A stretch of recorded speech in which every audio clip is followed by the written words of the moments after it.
I'm Pat Miller, and this is the Professional Photographer Podcast. The cycles of business can be brutal. 1 month, you're on top of the world. And then you find yourself in the pit of despair with no clients, no money, and feeling like you'll never recover. When you're down there, a lot of wild stuff can run through your mind. Should I offer a quick discount to my list in order to get some clients? Or maybe I should raise my rates, or maybe I should slash my expenses, or maybe it's finally time to look for a job. On those dark days, I've done that too. During those low times, I find it helpful to turn to a friend that knows. Someone that's been there before and can help us understand that this too shall pass. And that's what we're going to do today. We're going to talk with headshot photographer and all-around good guy, Gary Hughes, about what to do when you need to get back on track. How do you get up, dust yourself off, and get back to a full schedule in sales? If you're in need of a recharge and you need to get back on track, this episode is for you. We'll be back with Gary Hughes. Gary, welcome to the Professional Photographer Podcast. How are you today? I'm pretty good. I'm always excited when I do a Zoom call or an interview and I end up being glasses twinsies with the other person. Like, that's awesome. How cool is that? Yeah. It takes a certain level of man to wear the clear glasses. Not everybody can pull it off. I think you could it's just, you just got to believe in yourself, Yeah. I think that's part of it. These were actually my backup pair, and I was on a job and I lost this pair that I had this really beautiful pair of glasses from this company called Helium out of Paris. And I was so proud of these glasses, and I got all the way home. The job was an hour away, and I realized that I'd left my glasses somewhere, and I was just, and you know what? I was like, that's too far. I'm not going back. No. Like, I'm just not doing it. So my backup pair has now been my only pair for like 2 solid years, and so I bought them on like a lark, because I'm in there. I get my glasses at Costco, like an adult, and so I got this pair of glasses, and I was like, you know what, my backup pair, maybe they'll just be a little weird and funky. Those are okay, and so I got these, and they ended up being the only pair, and so I do miss my other pair though. But these are the official, like midlife crisis YouTuber glasses, and Absolutely. absolutely. That's why I got them, because I'm a YouTuber having a midlife crisis, and that's why I have these glasses. And they've seen some stuff. I mean, these glasses, they're not like everything is rosy. They've been through the battles, and that's what we're going to talk about today. We're going to talk about business cycles, because when you look around the internet and you see other photographers, it seems as though they're all nice smelling and perfect, and they've never had a down week, let alone a down month. But the business cycles come for everyone. A lot of folks look up to you. You've done so much teaching and educating over the years. Even someone like you, I want to hear about a time when a down cycle hit the business, because it comes for everybody. When has it happened to you? Well, gosh, Pat. First of all, that was a great transition, because these glasses have seen a lot of things. And, and second, nothing bad ever happens to me. No, I'm kidding. Wow. Well, the thing is that I think you got to look at your business almost like you look at investments. Like, if you're a long-term investor, typically, if you're the type of person that freaks out when you see a downturn, you're not going to be a good investor. And if you freak out when there's a downturn, just go get a job. Just go get a real job and do that, because business always ebbs and flows. And there are lots and lots of things that you can do to sort of shore up against that. The ugliest thing is actually looking at your numbers and analyzing them, which is so sexy, which we'll talk about, I'm sure. But I think that probably the hardest thing that we ever did in our business was actually going from, hey, somebody's paying us to take pictures, to really printing out like all of our numbers and looking at it and realizing that we weren't really making much money compared to how much we were working. And my wife, who's actually on the other side of the room, can tell you that we started doing this annual business meeting where we would look at our numbers. We'd rent a little condo or something down by the theme parks, and we'd sit for 2-3 days and go over all the numbers and then project the numbers for the following year. And the first time that we did this was probably after 7 or 8 years in business, I literally like raged and cried because when you look at it in black and white, like how good you're not doing bad. But that process was transformative. Now, if you're looking for a specific thing, I think probably the easiest one that we can all relate to is, as a photographer, I've been through 2 major global financial crises, and I was prepared for it, funny enough, both times, because my parents have had a photography studio. They're not dead; they're retired. Yeah, and they always, I watched them do this my whole life growing up. Was every 7 to 10 years, some major event would happen that would just come along and knock all the pieces off the table. And they were able to survive that. And you start to see that in business, in the world, in the global state of things. At least once a decade, you can plan on a total reset through things that are completely out of your control. So in my lifetime, we started our business in 2008, right in the middle of the global financial meltdown, or what we call in the United States, the housing collapse or the real estate collapse implosion. And the entire world just basically went out of business, except for Warren Buffett. He made money, but which he somehow always manages to do. And then the second was the global pandemic. And I think that if you live through those things, you know that there's a very real possibility that market forces are going to come and be things that are out of your control. And we almost didn't get our business off the ground because we started in 2008, struggling through that. Luckily, it was just my wife and I having to take care of ourselves, and we were willing to eat ramen noodles and live in our car if we had to. But then again, you come through it about, in the next big collapse, we almost lost our business, almost like everybody. And we had to change some things very seriously, change the entire focus of our areas of practice and the things that we were marketing for, and how we were going to our event-based, group-based service, shooting headshots for sometimes hundreds of people in a day in an economy where you can't be in a room with more than one person at a time. And so we had to navigate that. And we had to beg, borrow, and steal every nickel. We ate through every dollar we had. We had to get loans and grants and get on food stamps. I mean, I collected unemployment. We did everything to survive. We probably lost about 3 years of our financial trajectory in those 4 months where everything was locked down, and then the year that followed. And because we were familiar with adversity, because we knew that something big happens, I remember when 9/11 happened, September 11, 2001, that killed the U.S. economy, especially for luxuries. People didn't want to go to the movies. People didn't want to go out to dinner. And my parents, luxury photography business was devastated. And so luckily they had an insurance policy that covers acts of God and stuff for their business. And they got this cash injection from this obscure insurance policy that they had that they helped their business survive. And so there are the things like that you can do. But I think that those are extreme examples, don't you? So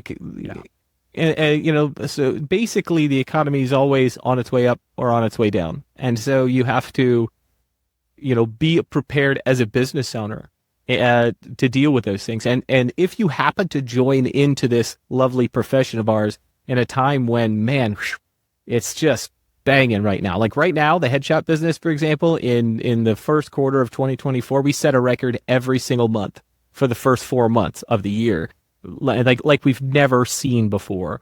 Which means what, Pat? Which means what? Which means we're at the top of the roller coaster, and how long you're going to stay up there? Very likely we're at, who knows? It could go for another year or two and keep going up.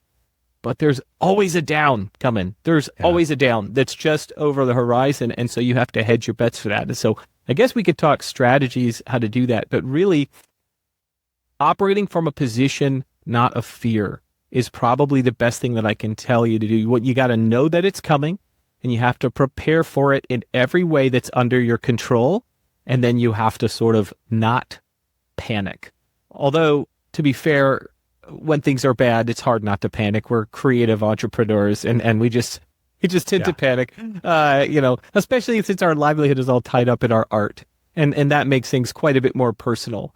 And so I think that knowing these things are coming and preparing for them. Sometimes people get early success when they start out, right? So maybe they're really good. They're really good at marketing on social media or something. And then they just get really, really good locally. And then all of a sudden it stops. And that has happened to everybody. And if it hasn't, it will. And you will have to survive it. Let's combine two parts of your answer to follow up then, because you've been through down cycles. You're at a high right now. And you shared your experience of when we first looked at the numbers, they weren't what we hoped they were.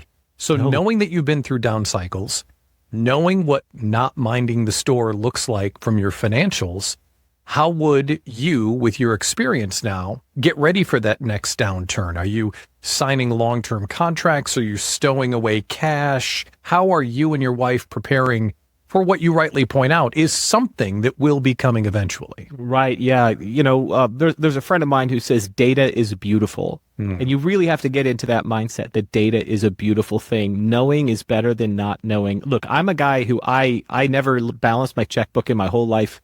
I don't even like to log in and look at my checking account. I wait for the email to come from the bank that says my checking account balance is low and before I do anything. So I'm not a numbers person or a conscientious person. And luckily, my partner, my wife, is that person for us. I can always tell when things are tight because she starts to sort of hint at it that maybe we shouldn't do things or ask kind of leading questions. I'm like, okay, we need to get out there and market. Okay, so here are a couple things. You have to adjust your mindset for your business to think of everything in your business that you sell as an area of practice, as a product offering.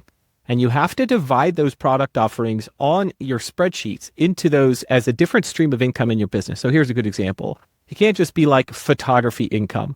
One income could be high school senior portraits, and one income could be professional headshots and branding photography. One stream of income is event photography. And these are all line items.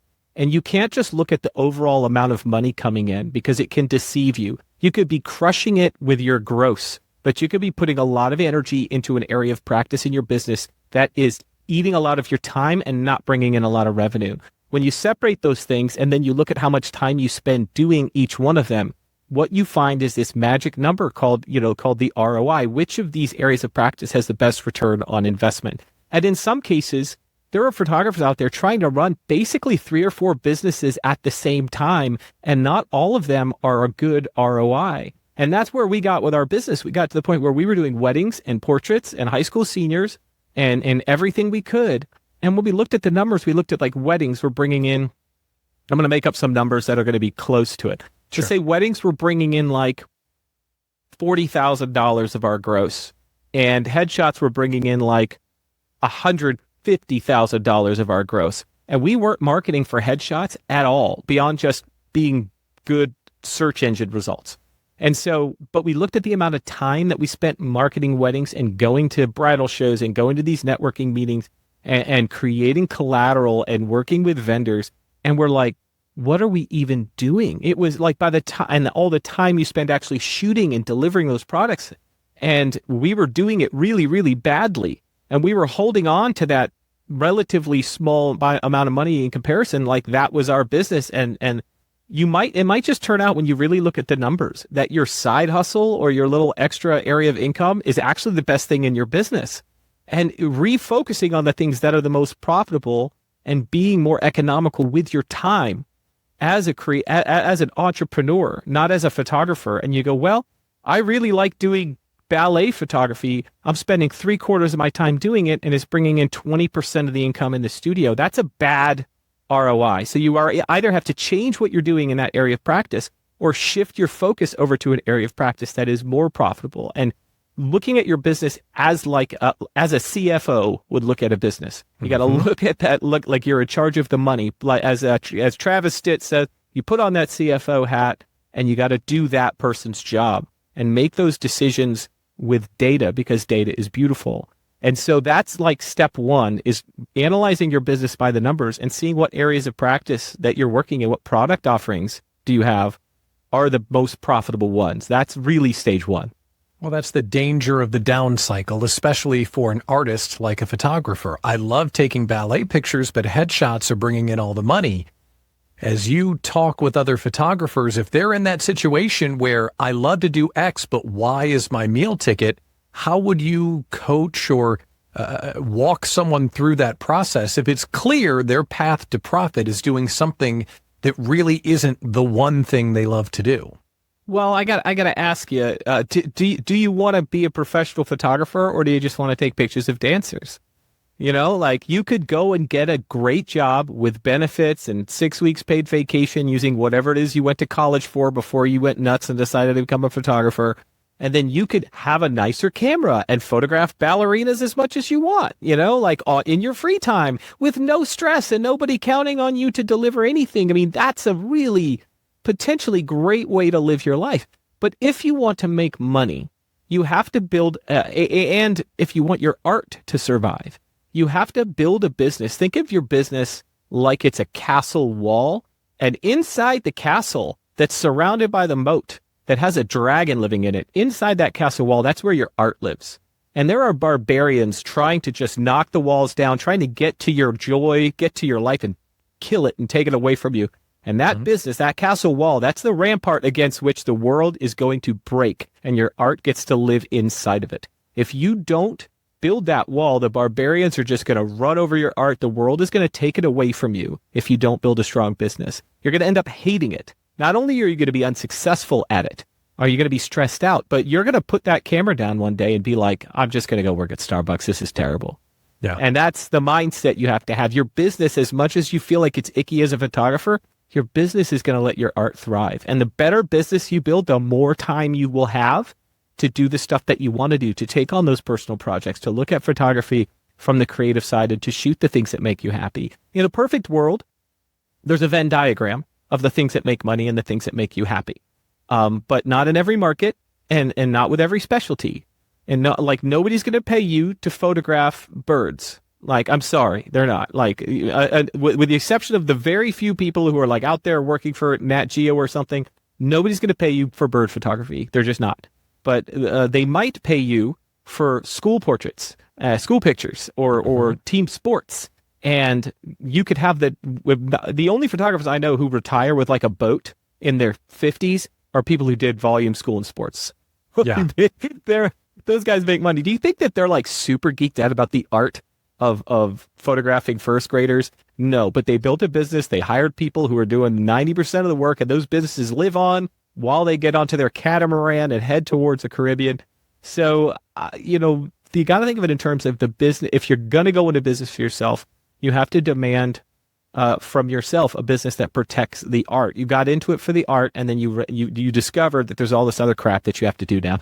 That's out. It's not just as easy as I like taking pictures, I'm good at it, someone's going to pay me for it.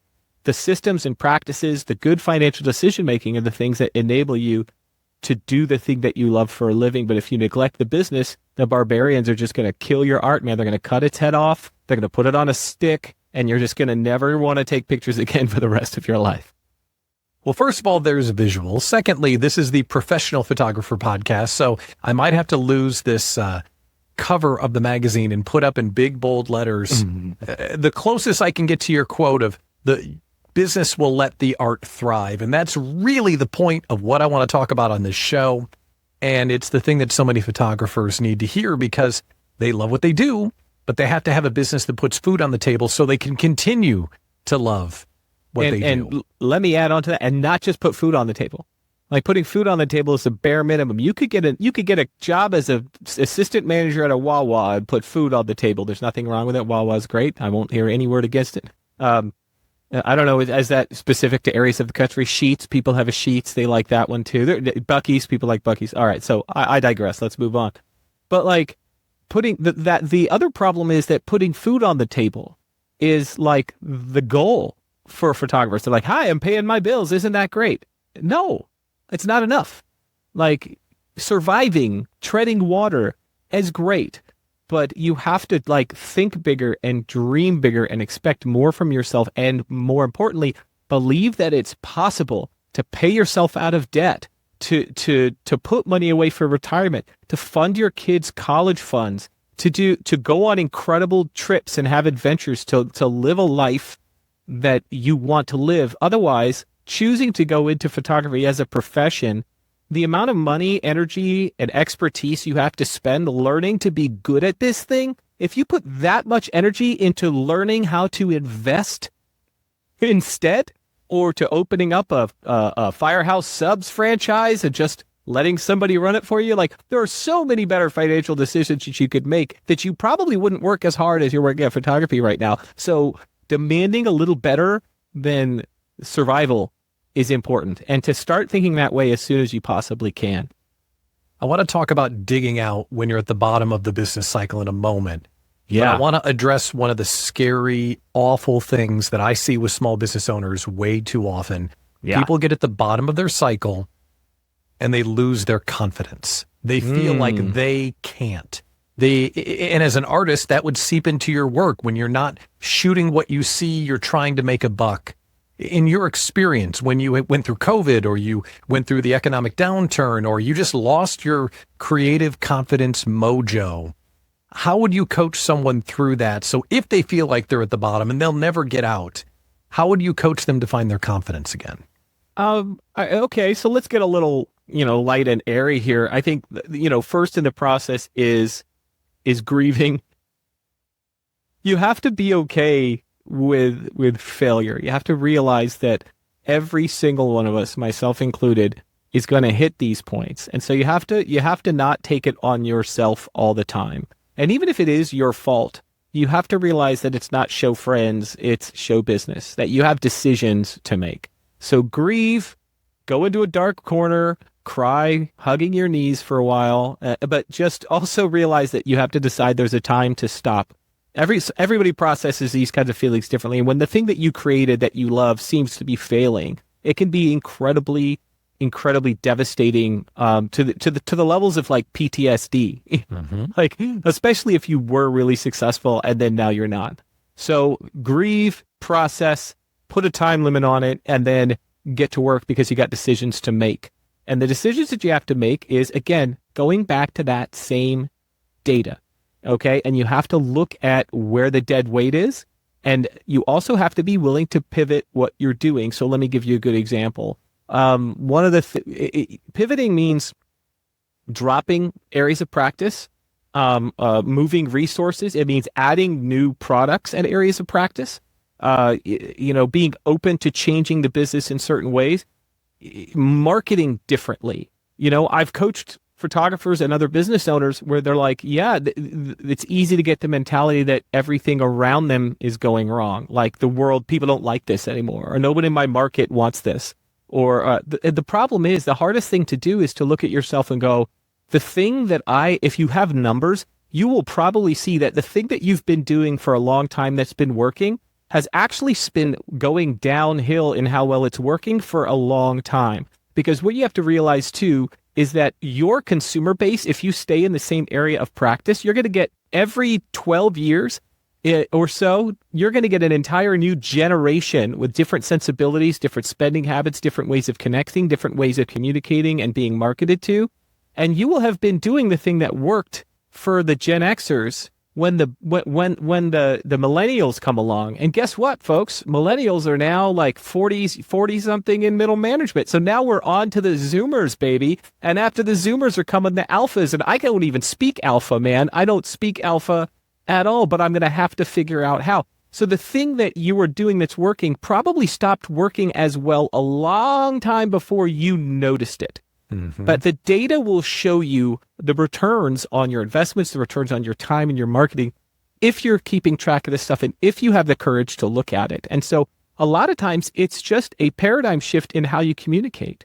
And I find a lot of photographers, a lot of creatives, a lot of small business owners are like, oh yeah, well, I'm just not going to do that. Or I don't really do social media, or I don't really like that, or I don't really do that. And they just keep like sending out mailers to people, like in the actual US Postal Service or something.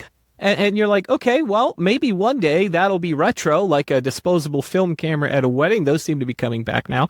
But like, you have to figure out what's working and how the new generation of people that you're beginning to serve is communicating. Probably the people who stay on the edge of this the most are going to be wedding photographers and senior portrait photographers, because you have to. Yeah. Because, your business will grow with you and by that I mean your age. So like when I was 25, 24, I was shooting weddings for people that were around my age, and now I'm 42 and I'm photographing mostly like middle-aged people in business, and it gives me a lot of credibility. The gray hair in my beard, they're like, okay, yeah, this guy's been around a while. But 24-year-old me wasn't as attractive as a prospect to a 55-year-old investment banker, Yeah. And 55-year-old me isn't going to be as attractive to a 26-year-old getting married in a glowy hipster barn. They're not going to really believe. They want somebody young with suspenders to shoot their wedding, and probably clear glasses. Clear glasses, yeah. I would say that don't blame everyone else. Don't blame your market. Don't default to blaming, that the service isn't in demand. Don't default to blaming external circumstances. Be brave enough to look first to see if you're doing something wrong and to be objective about the things that you're doing. Because the marketing that you're doing, the way that you connect and communicate with your clients, isn't going to work forever. Your marketing efforts usually have about a 4 or 5 year life cycle before you have to completely be doing something new. And here's a great example. Instagram is broken for still photography. It sucks. I used to get a few hundred hearts and likes and comments on posts in my client facing one. And now I post a banger of a picture, at least to me, as good as anything I've ever done. And it's like 12 hearts on it. Now I do a stupid video, like how to open an umbrella, and 30,000 people watch it, so like and lots of photographers are going like, yeah, I just don't do video. And I just don't like being on camera. I'm just not going to do that. And that's fine. But like, you got to find a way to communicate with the people you're trying to serve. Because much like Matthew McConaughey said, you get older and they keep staying the same age. Like your clients, if you're serving a particular market, your client's age is going to stay the same, but a whole new generation is going to replace them. And so you have to do the work to learn how to talk to those people, or you can change your area of practice to something that's like more age appropriate to how you want to communicate with people, dialing their number on a big rotary phone. I don't know how you like to communicate with people, but don't blame outside forces before you have a really good, honest, sincere look at yourself and what you're doing. And if you're honest with yourself, you'll see that the decline of the effectiveness of your methods has probably been decreasing for quite some time, long before you actually felt the pain of it. I like the focus on data, trends, knowing what's working, what's not working. And before I move on to the next question, I just want you to know that I'm going to have you back on the show, but you can only do the stick in the mud, won't change photographer voice, because that is choice. Can we do that? Because that would be... I don't do video. I don't do the YouTube and the reels. Yeah, I'm not channeling anyone in particular. It's just I do coaching with photographers. I have about 3 or 4 time slots a month. I'm not a life coach, but photographers usually will bring me specific problems. And I find the number one thing is getting them to get over that, how they used to do things or what they're used to, how they're used to communicating, and getting people to sort of like look at what they're doing wrong. I cannot tell you how many dozens of times I've been on a call with a new coaching client and somebody has been like, well, it doesn't work in my market. I'm like, give me 2 seconds. I'm going to jump over on Google and I'm going to find you a photographer who works in your specialty who's killing it right now. And I'm going to tell you why, because their website doesn't use Adobe Flash Player first, stuff like that, there's, but I have to go through these things too. I'm not picking on anybody. I've been 90 years old since I was 20. Inside, I'm a grumpy old get off my lawn guy. I hate fun. I hate anything new. I don't like to play games. I like to sit on an ancient bar stool and drink a very simple beer. That's like the greatest joy of my life. So when I'm saying this about this fictitious photographer I just made up, I'm saying it about myself. Yeah. But it's never your market. I promise. It's not your market. Sometimes it's what have you chosen to do in that market that is the problem. So if you're in a town with 50,000 people, which is a small town, or a large small town, you want to be just a headshot photographer, for example, you might have a hard time because there are no big corporations headquartered where you live, and there are not big corporate events coming to your town, and so you have chosen a service that's not good for your market. I know photographers who became successful when they realized this is what I want to shoot, and they actually moved to a market that wanted what they did. You got to think about it that way. There's nothing wrong with the market. You're just offering something that it doesn't want and or need. And that's still extreme cases, because you can make almost anything work, almost anywhere, because in the grand scheme of things, photographers don't need that much money. You got you could put together a boutique, glamour and personal branding business, and you need to gross $150,000. Okay, that's 30 clients at $5,000 each. That's 50 clients at $3,000 each. That's 50 clients. That is literally 50 shooting days a year. You could take the rest of the year off. Like, all you got to do is find 50 people out of 50,000 that want to spend $3,000 on a really killer experience. So it's adjusting your business model. It's adjusting to serve your market, and it's stop blaming all those external forces and start looking at what decisions you need to make to be successful. It's a great piece of awareness, because when we're in a down cycle, we sometimes can think, well, I'm not taking great images anymore, or I'm not good at what I do. But if you're not keeping up with the right ways to communicate, if you're not targeting the right audience, it's not that you're not talented. You're not telling the world in the most effective way that you have right now that might maximize your opportunity. When you're in that down cycle, this is something I see all the time, and I think you're going to crush this. So I'm just going to softball. Here comes a softball. Softball. Is that sports? Here it comes. I just want to know, is that a sports reference? That is a sports reference. Okay. I'm sorry. Here comes an ice cold beer for you to chug. Okay. How about that? That I know you relate with. Here it comes. When we're at the bottom and things are terrible, the natural instinct is, I know, I'll run a sale. I'll discount. Please. Here's your cold beer. Here's your softball.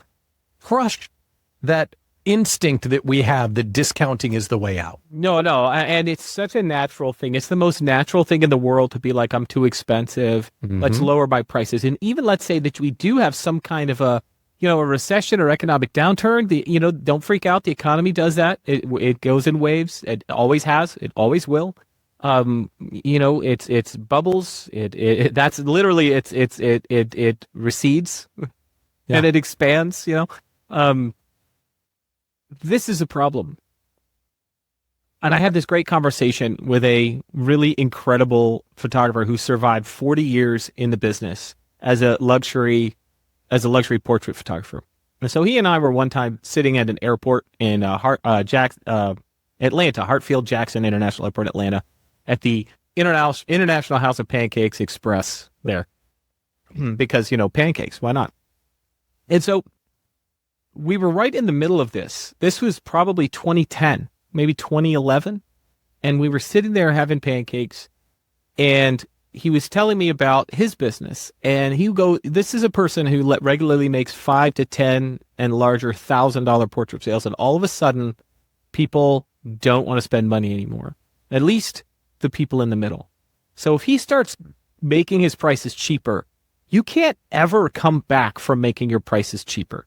You can raise your prices over time, but if you drop your prices and then you build a client base off those lower prices, it's so much harder to go back the other way. So you're already in a hole. So lowering your prices is digging you further into that hole. If you cut your prices by 30%, that means you have to produce 30% more work for the same amount of money. And so why? Okay, so here's a great example. In this conversation with this photographer, I asked him, what did you do? And he goes, well, we have clients that are very, very wealthy, and we have who have hedged their bets against this economic thing. These are good with money people who this is nothing to them. They're going to survive this just fine. They don't even have to get downgrade to the medium-sized jacuzzi. They're still in the extra large jacuzzi. He said, but then I have clients that are like middle class and upper middle class that are more affected by this, who don't have as much resources. And they're the ones who can't afford me right now. But my very wealthy clients can. If I lower my prices, I have to look, I'm lowering them to get those middle class people back in. But now all of those very wealthy people who can still afford me, I'm losing all that money too. So the alternative was this. When this photographer created a separate product, a completely separate deliverables, like a different finished product, a different style of work inside portraiture, something simple like a in-studio, small frame, black and white portrait session that was like called the Masterpiece Collection or something. And those were at a different price point than the flagship services and products that he typically offers. It was very obvious that it's not the same thing. It's done a completely different way. And it's also in his studio space, so it takes less time to produce. And so he created a product line that would get the middle-class people through this time, and he still was able to generate income off those people. And the very wealthy people were looking at that product line going, that's just not what we're used to getting. We'll just stick with what we got last time. And so instead of lowering his prices, he created a separate product line. And guess what? Companies can add and take away products all the time. We're offering this at the moment. Next year, we're not going to offer this. So when things get better, you can retract that product line or raise the prices on that product line.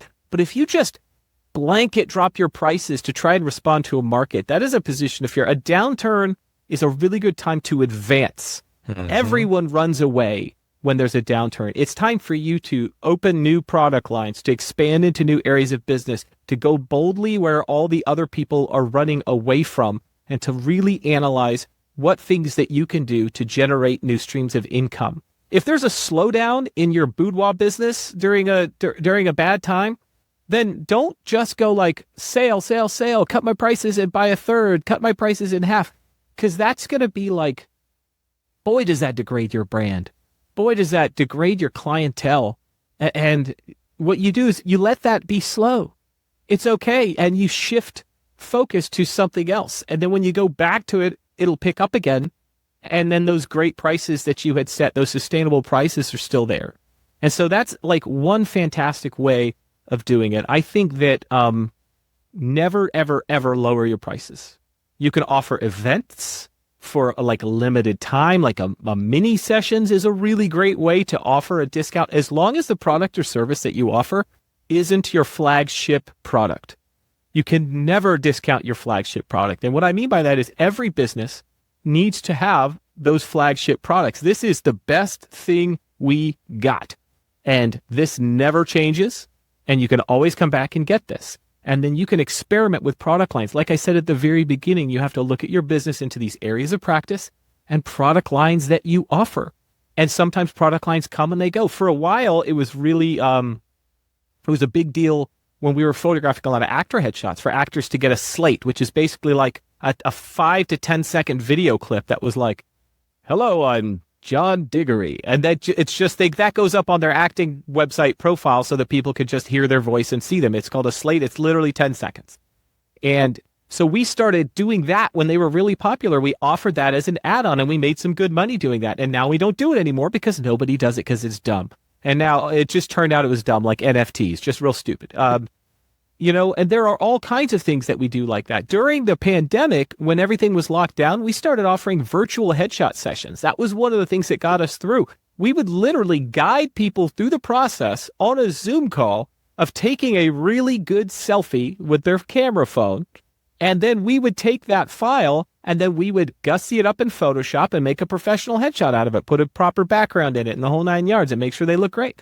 We would even change the perspective from the wide angle lens. And for the time, it worked. And we made $20,000 extra one year just in virtual headshots because I thought about it and we did it. And I made some pages on the website, optimized it for SEO, and started marketing. Is it the thing that I love to do the most in the world? Does it fulfill my soul? No, but putting that check in the bank fulfills my soul a little bit because that means I can fund my kids' college and that means I can take my kids on a trip. That means I can afford to buy the good hot sauce. So next time I go to the grocery store, instead of the Kirkland brand hot sauce, I can get the Cholula if I want the Cholula. So you got to think about it again in terms of product lines and in terms of, that those things can be temporary and you can do things on the side to bring in other streams of income. Don't degrade your flagship product. just because you're scared that things aren't going well. I hope you heard that. Don't ever discount the flagship product. Write that down. That's a good piece of information. When we're at the bottom, we think, well, we need more sessions, and we default to, oh, that means I need new clients. But sometimes we can generate revenue quicker by working with the people that we already and they already know, like, and trust us. Oh, so in yes. your experience and your studio experience and coaching photographers, give us a tip or a trick to re-engage people that we've worked with before to get them to come back. I was doing this today, and I'll give you several tips. The first is, again, your mentality. When you're new in the business, it's all about acquisition, getting new clients. If I had been smart enough to keep every good client I ever had, or most of, or even half of them, I would be in a total different financial position than I am today. I wouldn't be wasting my time on this podcast with you, Pat. I would be on the beach in Saint-Tropez with some kind of cocktail that I can't pronounce in my hand, surrounded by beautiful women, and they're all my wife and daughters. They would all be driving the right answer. Yeah, good save. And so you have to realize that retention is the most important thing in your business. Once you get a client, keep that client. And so here's how we do that. One, we do a quarterly call. We have a master list of our clients, and every single client gets a contact from us every quarter, if we haven't heard from them especially. And we also go through our Google Calendar with all of our stuff on it. I just did this with my studio manager, Al, today. We were looking at June, July, and August, and September. And so today we looked at July, August, and September. We made a list of every job that we shot for our clients in July, August, and September, and made a note to contact all of them, because those events are repeating. Those clients often need stuff yearly. So we are actively reaching out to our clients on a regular basis just to check in and see how they're doing. So you don't email them or call them up and go, hey, you need any pictures? No, you call them up. Hey, how you doing? And just been a while since I talked to you. Hey, so, I took down your gallery the other day, and I just wanted to double check and make sure that you had all those files, because we're just backing up our servers. We're archiving some stuff. Do you have everything locally to you? Okay, good. You do. No problem. What about all those file sizes? Everybody good? Any complaints from anybody about not being able to upload it to LinkedIn? Okay, cool. Awesome. Oh, while you've got me on the phone, you've got 20 new attorneys. You've been meaning to call me, but you just got distracted. And now you're like, that happens all the time. That is all you have to do. Like, you got to realize a lot of times you're not the most important person in your client's life. I know that's shocking to hear, but like, it's very easy to kick the can down the road for people when life gets in the way. So that proactive customer service check-ins are a brilliant way to do retention. And you have to have that sort of set up in your CRM. You got to have that marked on your calendar to make sure that you are touching with those clients. You know, the other thing that you can do is turn your social media, rather than into trying to get as many eyeballs all around the world on your stuff, turn it into a place where you engage organically with your actual clients. So like, I make a habit now of every person who comes into the studio, I do mostly professional headshots. I come in and then I have their information on the calendar. I look them up on LinkedIn. I have their page pulled up. And after we photograph and have a good time, say, hey, do you mind if I send you a LinkedIn connection request? And they'll go, oh yeah, great. And next time they post something, or when they turn my headshot into their profile picture, or I make a post about them with a behind the scenes shot of their session and the photo that they chose, it's all retouched and beautiful, I'm engaging with them. I'm creating on all my social media platforms. The numbers may not be impressive, but the quality of those numbers is impressive. And so when a local business who we worked with and photographed their corporate event, or did their commercial photography, or did the headshots for their board of directors, when they post that they just got a project financed by another local company who's my client, and that they're expanding and building a new facility, I know them. I've met them all. And I can be like, hey, this is great. You're bringing so many awesome jobs to our community. Thank you so much.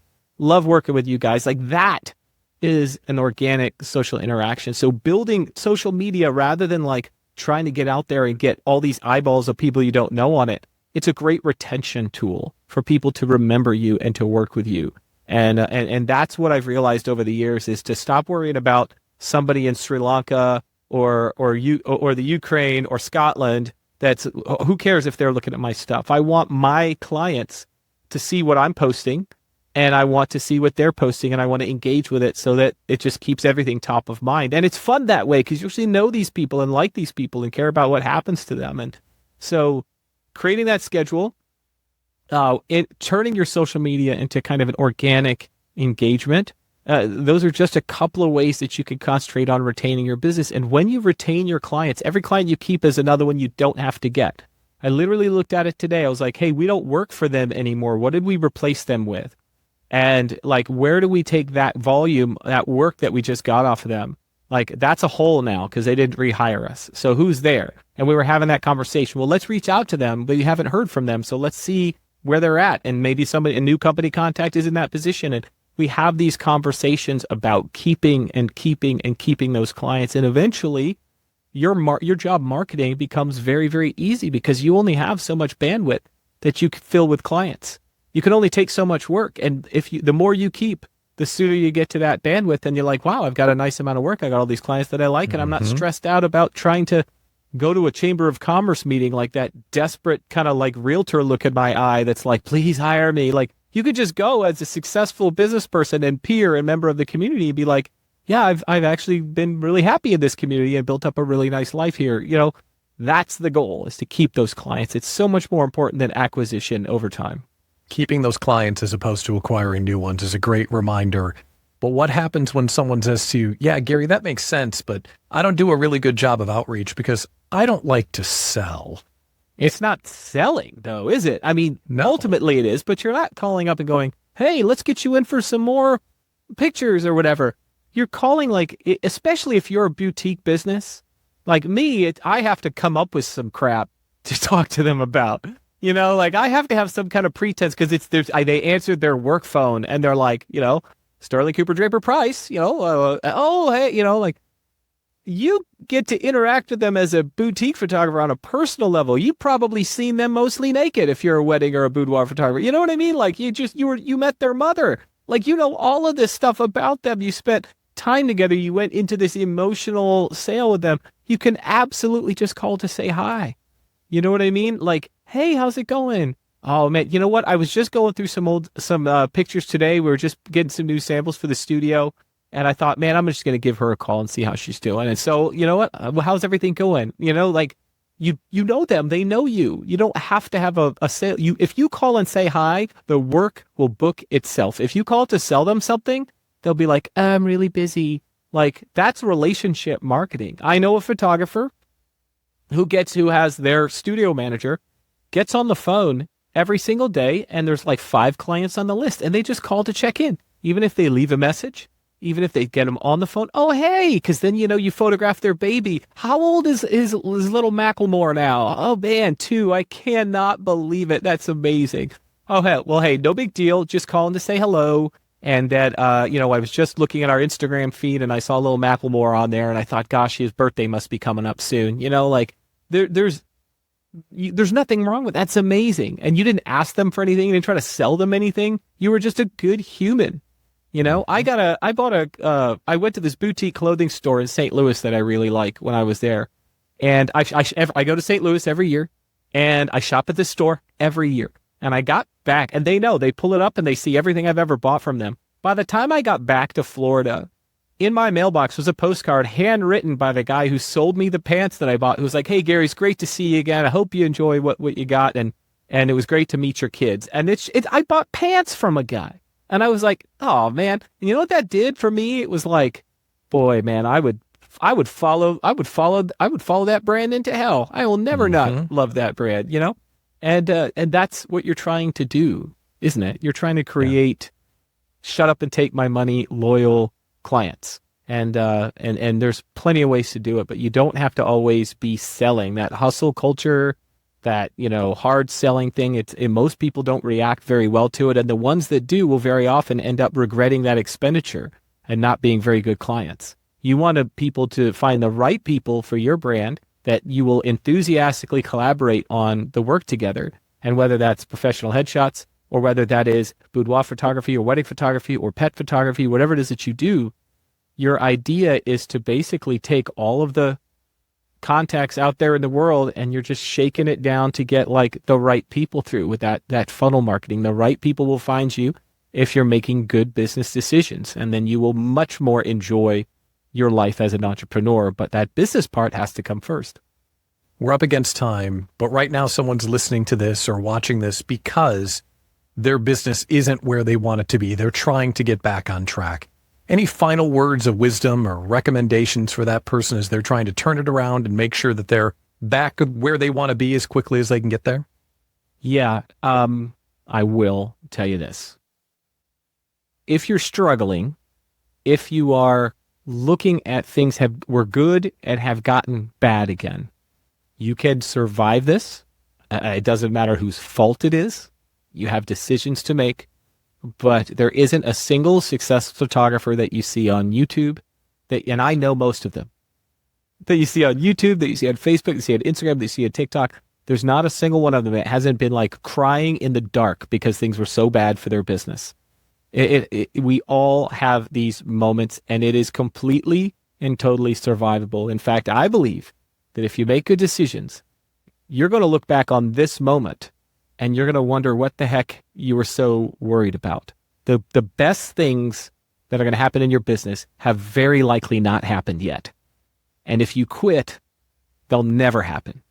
And so you can do it.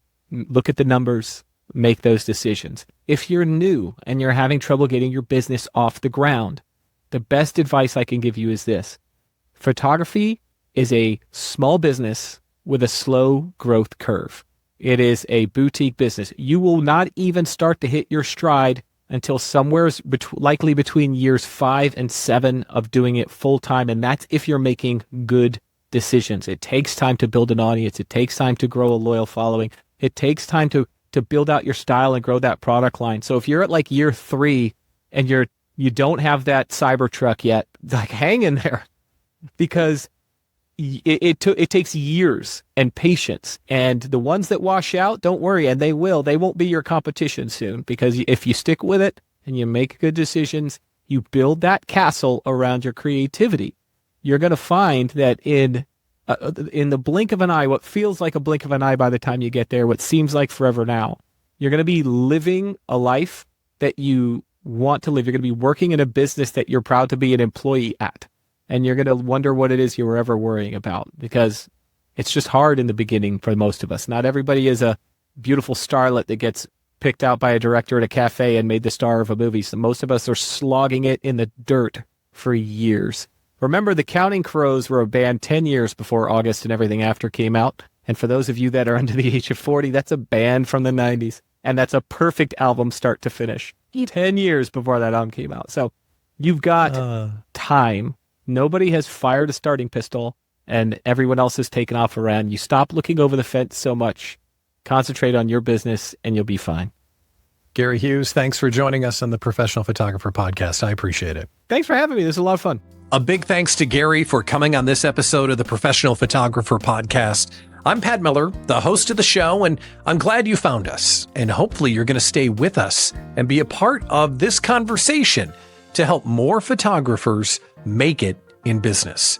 To stay connected with us, follow, like, subscribe, depending on the platform that you're on. But click the button that helps us reach more people and helps us show up in your feed regularly. For some reason, that makes a big difference. We'd also love it if you would share this show with another photographer friend, or leave us a comment or a question or a sarcastic remark. Whatever suits you. We'd love to hear from you, and we're really glad that you tuned in. I look forward to talking with you again on the next episode of the Professional Photographer Podcast. See you next time.